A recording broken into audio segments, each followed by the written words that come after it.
Some people grow up feeling like something is wrong with them. Not because they've done anything wrong, but because they feel too much, think too much, care too much, question too much. If that's ever been you, know this: you are not broken. You were just never shown how to understand the way you work. There are people who experience the world in a sharper, more intense way. Their emotions are strong, their thoughts are constant, and their awareness goes deep.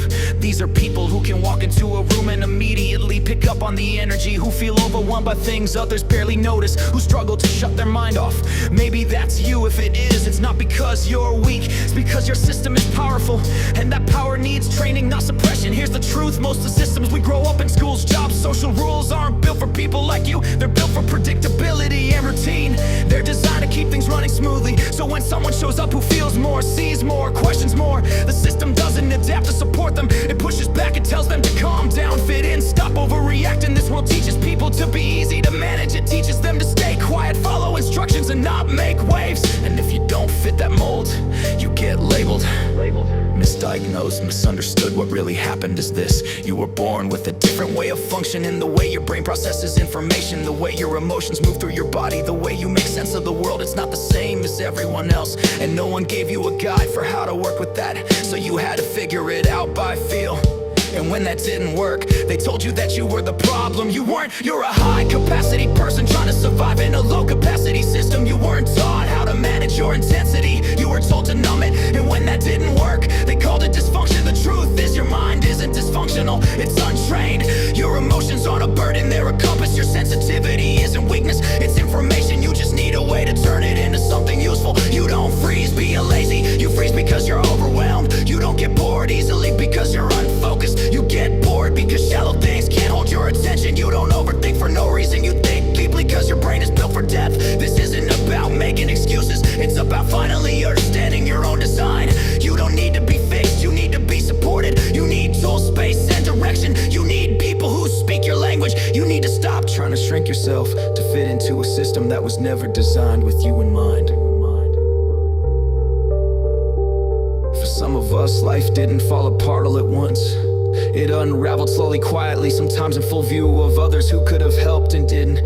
There are people who've lost their homes, their families, their sense of stability, not because they failed, but because systems failed them. And when those systems stay silent, it's easy to believe the collapse is your fault. Some carry the weight of being separated from their children, their identities fragmented by courtrooms and losses that shouldn't have happened. They end up isolated with no support system, no one checking in, and a growing sense that no one really knows who they are anymore. That level of disconnection doesn't just impact the mind, it erodes the foundation of who a person believes themselves to be. And it's not just emotional. For some, trauma has come in physical forms: near-death experiences, illness, injuries, exhaustion from years of trying to survive what no one else even sees. It becomes hard to trust people, hard to trust your own strength, even harder to get up and try again when nothing seems to change.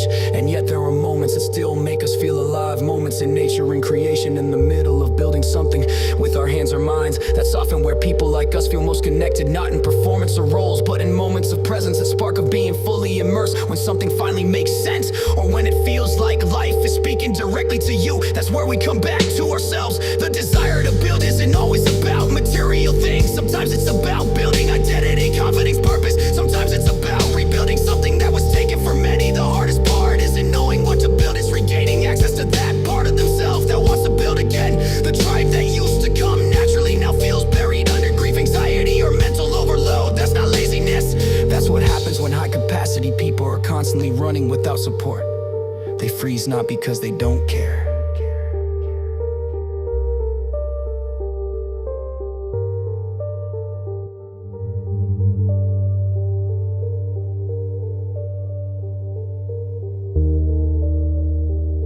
But because their system has been maxed out for too long without a break. If you've ever felt that, know that it's not the end of the story. The intensity that once felt like too much can become your foundation. The very same qualities that made life feel overwhelming can become the tools you use to create something meaningful. The way forward isn't about forcing yourself to get it together. It's recognizing that how you're built, how your mind and emotions function is not the issue. The real issue is that you were never given a way to understand or work with that design. You were expected to function like everyone else without ever being taught how to manage what's different about you. What still matters to you, what has stayed alive in you, even if it's just a flicker. start there, because transformation isn't about becoming someone new. It's about becoming more of who you already are once you're no longer fighting your own nature.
You don't have to earn the right to exist the way you are. You don't need permission to rebuild from where you are now. The fact that you're still here, still feeling, still trying, means there's something in you that won't shut off no matter what they took.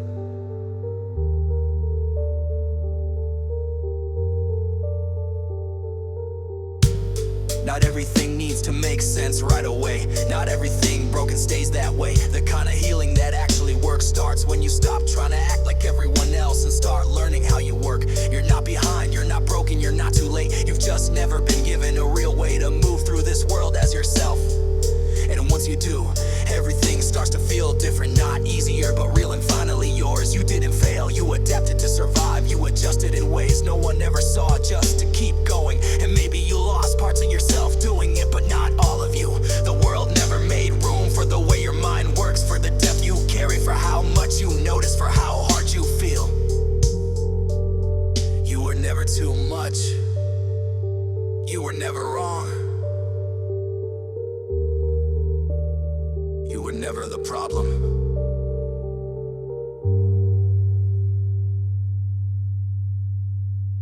You were misunderstood.